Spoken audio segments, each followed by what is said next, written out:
Thank you for joining us at this time. Welcome to the program. I'm Layo Olarinde. We begin with the weather report in Mozambique, where Cyclone Jude has just crashed through the country with winds of up to 120 km per hour and torrential rain. This has caused flooding and widespread damage to infrastructure in the country, leaving many people homeless and without electricity. The Mozambican National Institute of Meteorology said the tropical storm made its landfall over the district of Musuril in Nampula province in the early hours of Monday morning. The situation in the region is already fragile and humanitarian response capacity is overstretched following two recent cyclones, one in December and the other in January.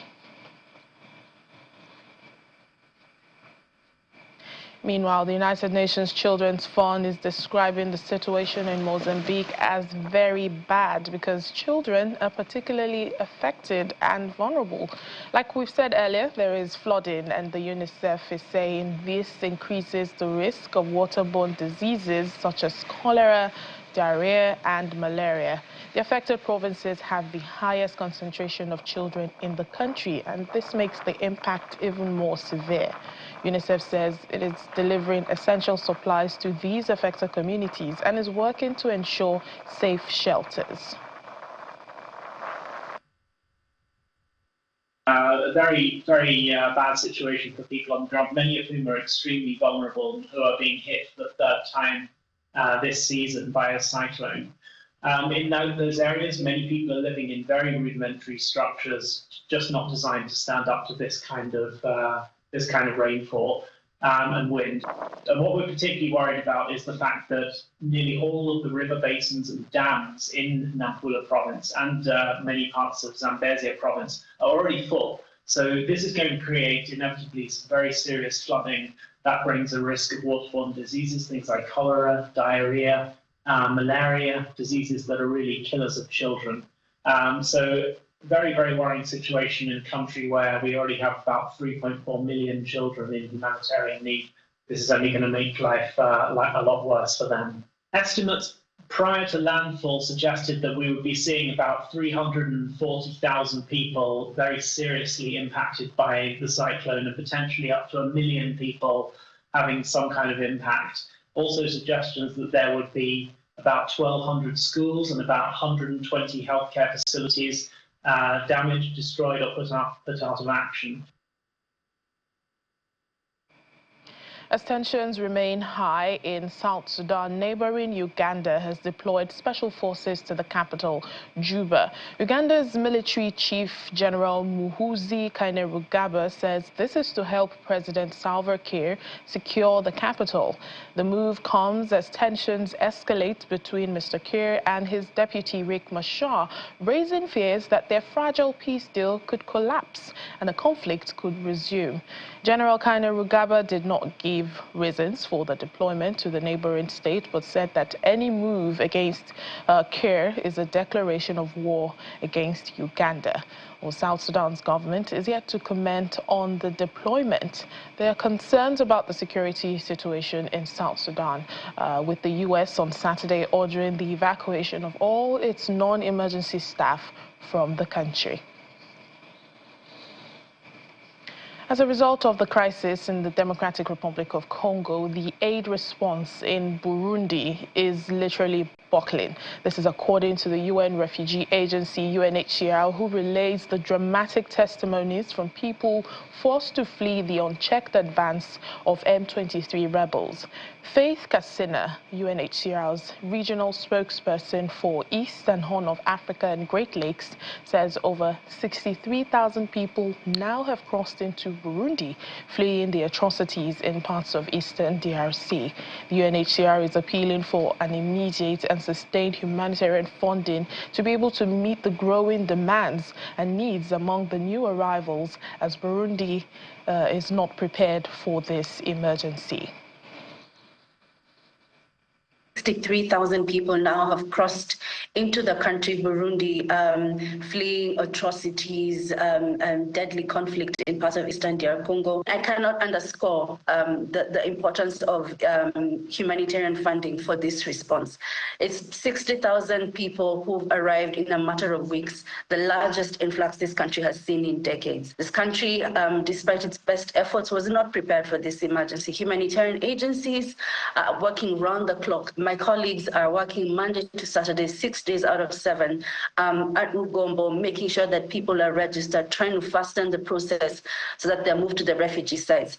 But without enough or without more and sustained donor funding, the aid response is literally buckling. Conditions are extremely harsh.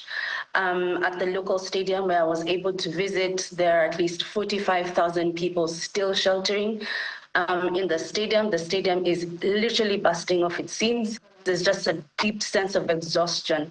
Physically, I met new mothers, one particular one who struck me because she told me she gave birth 3 days before she had to flee, and she had to cross the Rusizi River with her newborn baby in her arms and 4 more by her side, and she was seeing people's property and people's luggage sort of go down the river, and she was scared for her life. I met this lady who was 45 years old, and she told me, this is not her first time being displaced. She had been in Burundi, specifically in Rugombo, in her teenage years, and now she's forced back in the almost exact same spot, now with 6 children, and it's just an unending cycle of displacement. We've just set up a protection desk because we are seeing a huge number of unaccompanied and separated children who've had to come, who've crossed over, separated from their families.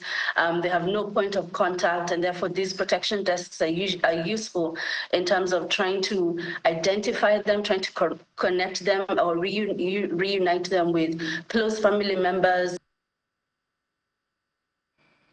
Still in the DRC, at least 25 people have died after a boat capsized in southwest Congo. Authorities say many of the victims are soccer players who were returning from a match in Mushi City in Mandombe province.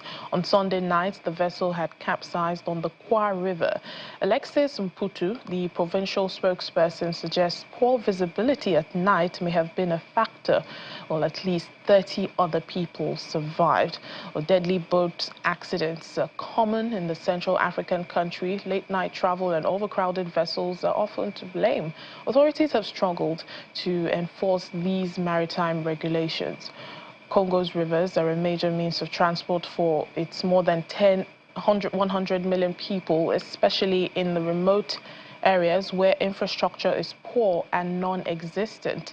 Hundreds have been killed in boat accidents in recent years as more people abandon the few available roads for wooden vessels packed with passengers and their goods.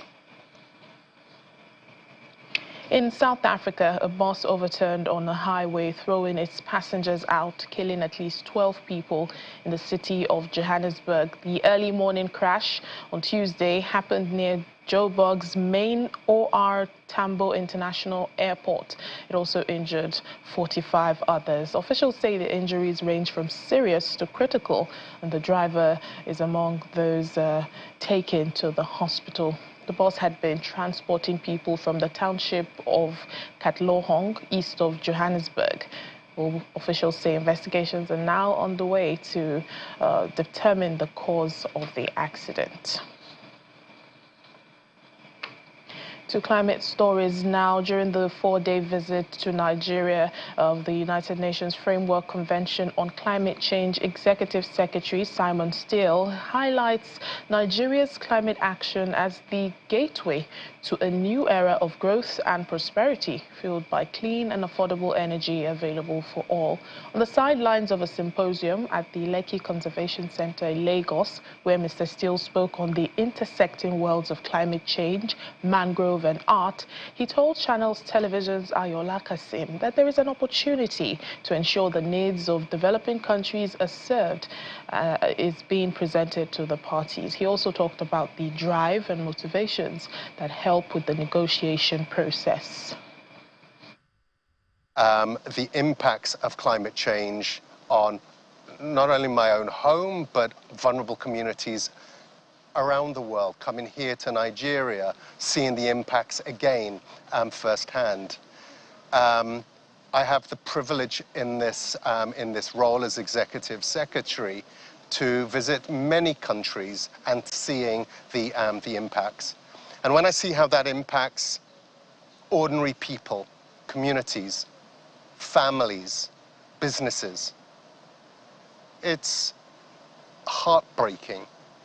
But that gives me the perspective and the energy in terms of what can be very, very frustrating within the negotiating process, which to many, especially those who are on the front lines of climate change, that see these negotiations that take place on an annual basis for 2-3 weeks as very abstract and sometimes question the purpose of that.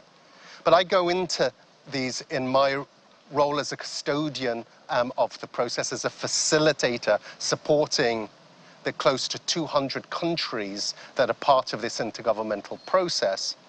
I said I'm always driven by, however exhausting, however frustrating, what it is we're actually trying to achieve, which is to address the climate crisis, but more importantly, have a positive impact on ordinary people the world over and nature. So that's what drives me and keeps me very, very focused. And when we look at, as frustrating as this process is, significant progress has been made over the past 10 years since the signing of the Paris Agreement. Before Paris, we were on track for a 5-degree increase in global warming, which would be a death sentence for the whole of humanity. We're currently down to just below 3 degrees, which is still far below the 1.5 degrees we need to be in order to create a sustainable planet for all of us. We will see at the end of this year, when countries come back with the actions they're committing to through their nationally determined contributions, their NDCs, what actions are taken, and collectively what that means to that global effort, and where we are in going from 5 degrees to 3 degrees, and how much closer to 2 and 1.5 degrees where we need to be. But then during the last COP, they're calling for reform, change what it is that we have at the moment. In your opinion, what reform do you think we need for UNFCCC? Ultimately, it's for parties to decide. It is a process that they own, and we as custodians can provide guidance. We will be working with an expert group throughout the course of this year with suggestions as to how the process could evolve. And this being Paris plus 10 years after the Paris Agreement, I think is a perfect opportunity for us to reflect and then look forward and to see how the process can evolve in a way that maintains that party-driven process philosophy, but looks at how the quality of decision-making, the speed of decision-making can be improved so that it is more reflective of the urgency of the action that needs to be taken. And then, people from my part of the world, which is the African continent, are saying that the balance is tilted against them. Last year, we saw somewhere in the region of $2 trillion invested in the transition. But those facts show that only a fraction of that went to developing and emerging countries.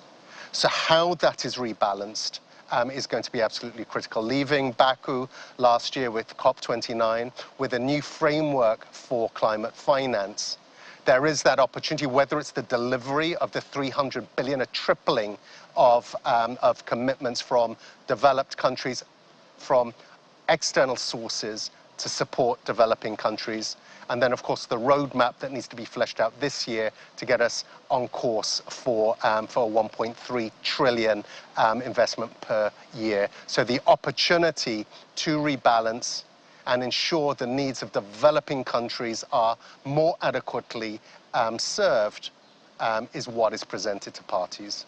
How financially viable is UNFCCC, sir? We're dependent on contributions from donor countries. What we receive is only a fraction of what we need. We will be going through our budget negotiations with parties this year for the next biennium, for the next 2 years, 2026, 2027. And what we will be asking for is a rebalancing of the 40% of funding that comes from donors for core mandated items, activities, versus the 60% that is funded through supplementary sources that the Secretariat has to actively go out and support.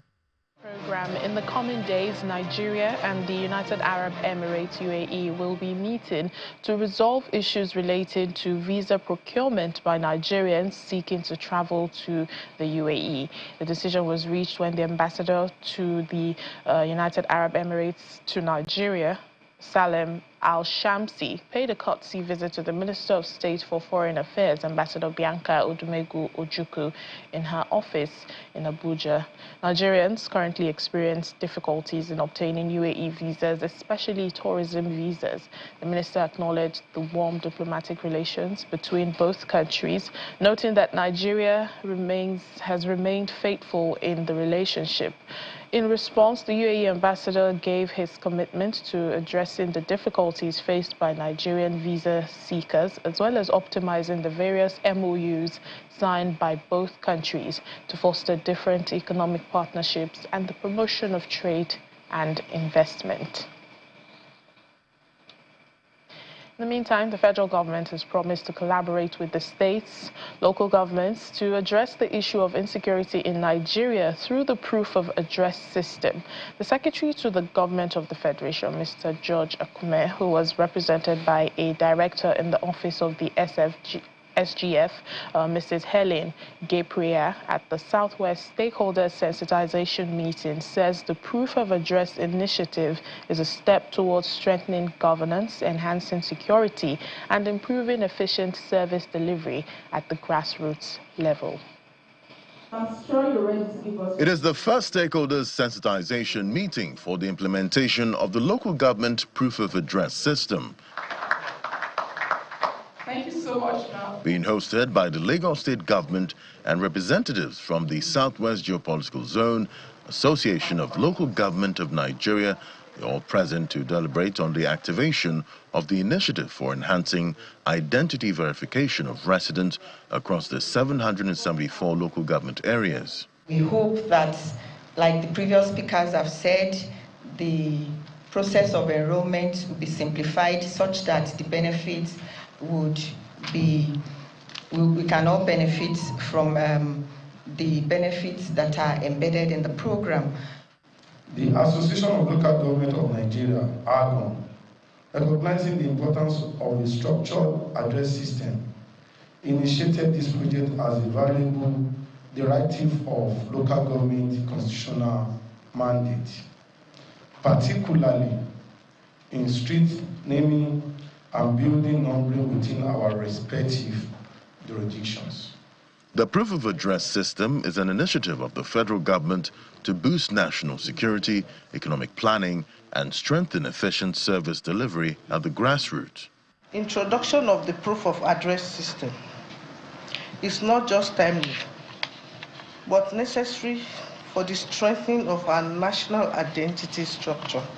In furtherance to the above, the Proof of Address System initiative, set to be implemented across all 774 local governments, is designed to provide every resident with a verifiable and secured address while serving as an essential tool that will become an integral part of administrative processes in both public and private sectors.